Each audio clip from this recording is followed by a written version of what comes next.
Hey, I'm Gloria MacDonald, and welcome to today's Daily Dose of Awesome. Today, we're going to talk about how to get out of your comfort zone and into your greatness zone.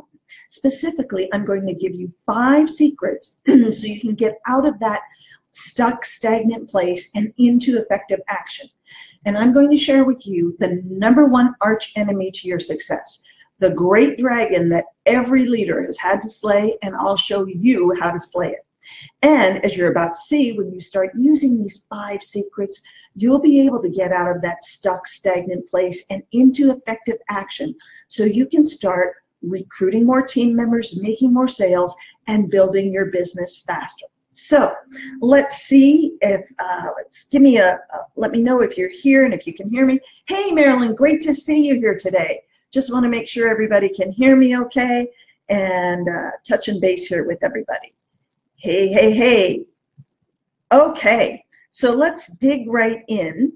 And thanks for all the likes, guys. Let's dig right in and see what's going on here today. Hey, Lisa, Jennifer, there we go. Petroline. Hey, happy Monday to you guys, too. Let me know where you're coming in from and what's going on here.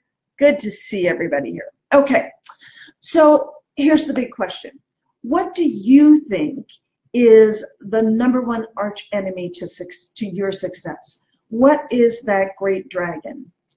Hey, Alan, great to see you guys here. What do you think is that arch enemy, that dragon? Hey, Curtis, how are you?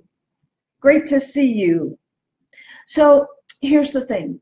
The #1 arch enemy, your dragon that you have to slay, that frankly every leader has had to slay, is fear. And I got this question last week. I got an email last week from one of my coaching clients. Hey, Chuck, great to see you. And this is what she said. She said, I need to step into my greatness, but I'm still hesitant and not sure why. I want success and money, but I haven't pushed myself to get past the quote-unquote shyness, if that's what you call it. Any suggestions or a kick in the butt? So yes, I've got both suggestions and a kick in the butt. Hey, Tom, great to see you. Tomas, great to see you guys. Hey. So here's the thing. Fear is absolutely your #1 arch enemy. And every leader has had to slay this dragon of fear, and they will continue to have to slay the dragon of fear. And I love this. It's not a definition of fear, but fear is when you've got one foot on the gas going 100 miles an hour and another foot on the brake. So you're stuck spinning your wheels, taking action, but not getting anywhere. So, hey, Paul, hey, Beth, so great to see all you guys. Yep. So this is a big topic because I speak to so many people that are just stuck and they really want to be successful. And I absolutely believe that you do want to be successful. But give me a 1 here if you're feeling stuck at all. Give me a 1 in the comments if you're feeling stuck, if you know that in some way, shape, or form, you're facing fears and you know it's holding you back. And maybe it's holding you back from doing lives. Maybe it's holding you back from writing. Maybe it's holding you back from asking for the sale, Yes, Beth says 1. Maybe, there are all different ways in which fear holds us back. Lisa, 1. Yep. So we've all faced it. So here, I'm going to give you the 5 secrets first. Tom 1, Curtis 1, Maria 1. Okay. Tammy 1, great. So great to see all you guys. So here are my 5 secrets to slaying this dragon of fear. #1 is rewire your brain. And you've heard me talk a lot about your brain and rewiring it. And I hate to sound like a broken record, but here's the thing. Your brain is the biggest obstacle to your success or the biggest reason why you are successful. So I'm going to talk a little bit more about that. So #1 is your brain. #2 is pay attention to what you're paying attention to. I'm going to say that again. Pay attention to what you're paying attention to. So pay attention to if you're caught in a downward spiral of, oh my gosh, I can't do that. I'm no good on camera. I just don't know what to say. I might stumble over my words. Or are you caught in a downward spiral of, oh, I just don't have any time. I don't have any time. By the time I get home from work, I, make dinner, clean up the kitchen, put the kids to bed. I don't have any time. I don't have time. I don't have any time. Pay attention to what you're paying attention to, because what you focus on expands. Thanks so much for all the likes and loves, guys. Hey, Sally, great to see you here, Sally. Okay, so number 3 is have a partner in believing. I recommend that everyone have a partner in believing, whether it's a friend or a mentor, a coach, someone who believes in you probably more than you believe in yourself right now. And here's what I recommend. I recommend that you have someone that you can touch base with every day, at least Monday through Friday, if not on the weekends as well. But someone that you can touch base with every day, just a really short message where you know what you're working on and you tell your partner in believing, yes, I did it, or no, I didn't do it. So that brings me to number 4, which is choose one thing that you're going to tackle. So often we say, well, I need to start doing Facebook Lives, and I have to start writing emails, and I just have to get out there and do more cold prospecting, and I also have to do this and this and this. And then we overwhelm ourselves, and so we don't do anything. We get into that freeze mode. So choose one thing. Thanks so much for all the hearts, guys. Hey, Cecilia, great to see you here. So choose one thing. Like maybe your thing is, okay, I'm going to start doing lives. I'm going to start doing live video. And maybe you say, I'm going to do 2 a week. Maybe that's where you start. Don't choose a goal, like if you've never done live video, don't choose a goal of doing live video 5 days a week if you've never done it before. Start with one thing, one thing that you're going to tackle, and then take it in bite-sized pieces, because you want to set up the rules for the game so that you win. Life's a game, and you get to create the rules, and you want to create the rules so that you win. So make sure you have a partner in believing, and then you tell that partner in believing what you're going to do. So I'm going to do 2 lives this week. And then on Monday, you message your partner in believing. Let's say Sally is my partner in believing. On Monday, I'm going to message Sally and say, I haven't done my live yet, but I know it's in my schedule, and I'm doing it tomorrow, Tuesday. And then on Tuesday, I message Sally, and I say, Sally, yay, I did my live. And then on Wednesday, I message Sally saying, I didn't do my live today, but I've got it scheduled for tomorrow, Thursday. Then on Thursday, I message Sally and I say, I did my live. Or if I didn't do my live on Thursday, like I said I was going to, I message Sally, because Sally is my partner in believing. She's my accountability buddy. I messaged Sally and I said, Sally, I didn't get to do my live today, but I am doing it tomorrow. And then Sally touches base with me, and Sally tells me what she's doing. So you're both supporting one another. Hey, Joe, great to see you here. So that's number 4, is choose one thing, and one thing only, that you're going to tackle. So you set yourself up for success. And number 5 is to just do it. So I want to dig in a little bit more. So give me a 2 here if this is helping you at all. Give me some 2s in the comments if these 5 tips are helpful to you, if it's making sense to you, if you can see how doing these 5 things will help you get out of your comfort zone and into your greatness zone, because that's what this is all about. It's about moving out of that stuck, stagnant place and getting into action. But we can't just start getting into action if you've been stuck. So Tracy says 2, Lisa says 2, Joe 2, Petroline 2. Great. Okay. So now I want to talk more about this fear thing, because fear is huge. Chuck says 2, Sally 2, Tom 2, Jan 2. Okay, Cecilia 2, 2, 2, 2, 2, Beth 2. Okay. So here's the thing, guys. Fear is natural. And it's biological, it's physiological, it's chemical, and it's a mechanism to protect us. So you do not want to get rid of fear.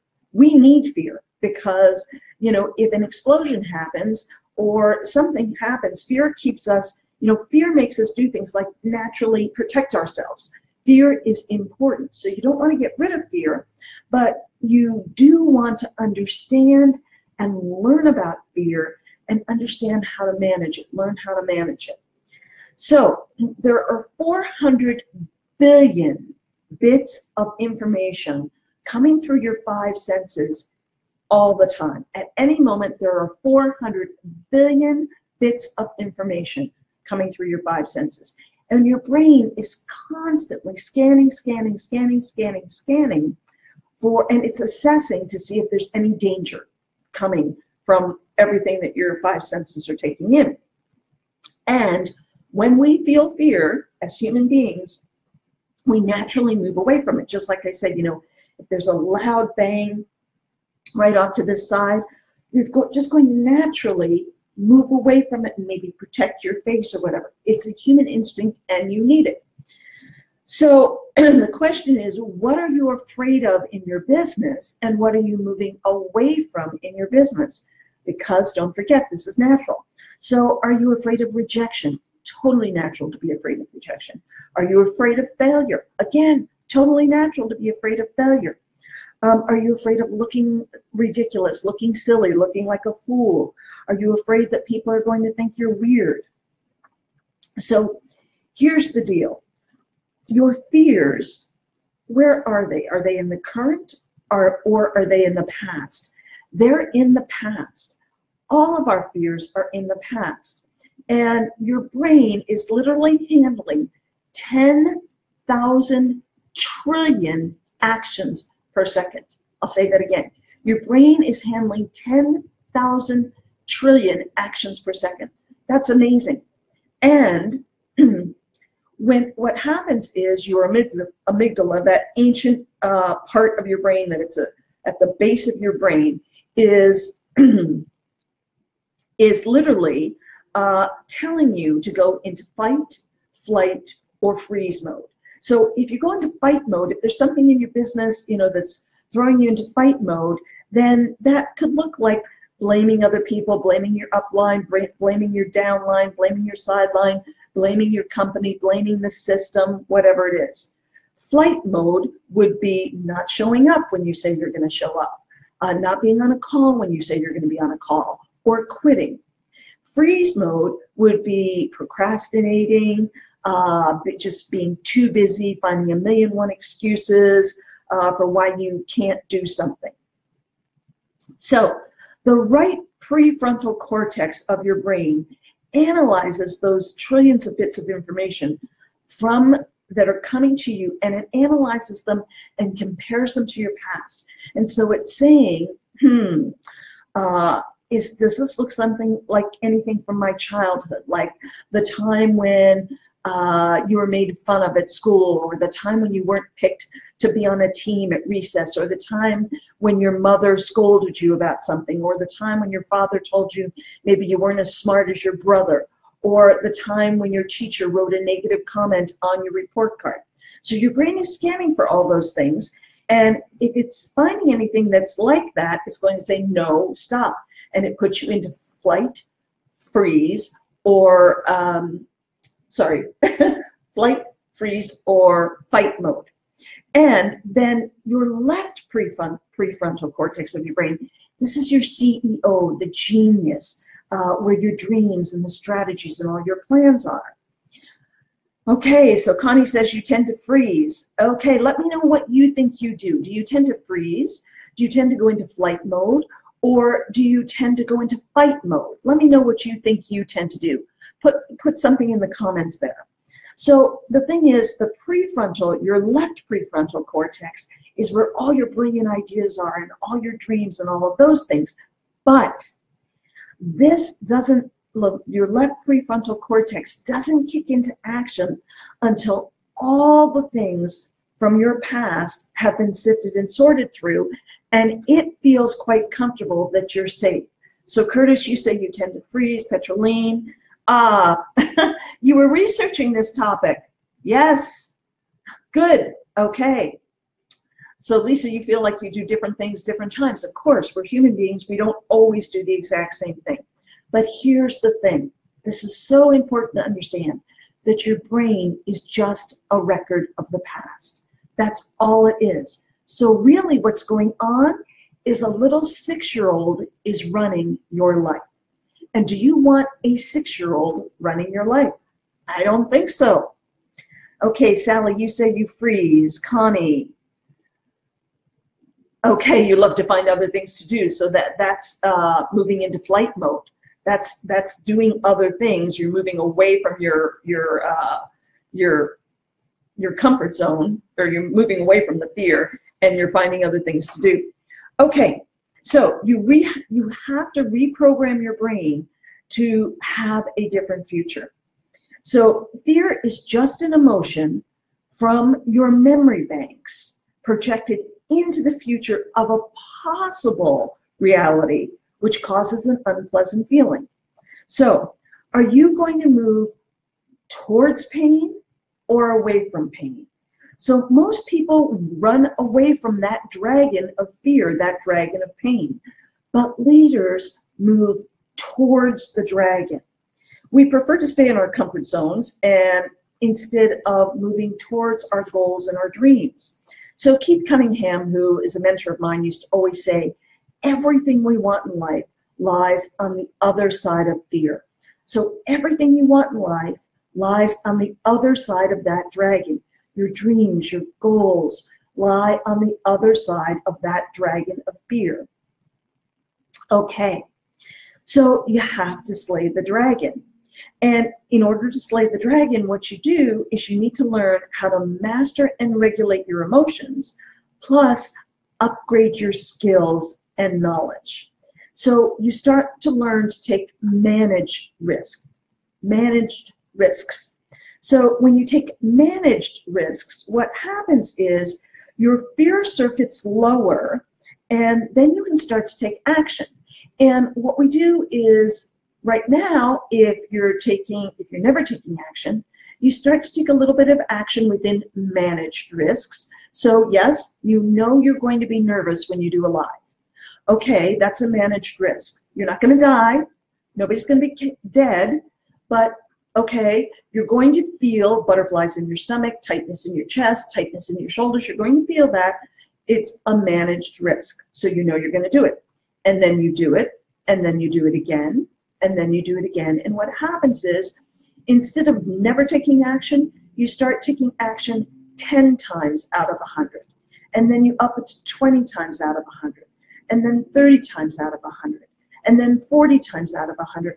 And then what starts to happen is your brain says, oh, I've done this before. Oh, this is comfortable. Oh, there's no danger here. So you literally start to rewire your brain.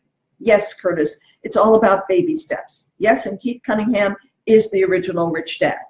So don't forget, this is the way it's working for you, and this is the way the brains of your downline and your prospects are working as well. So your team members and your prospects are all working the same way.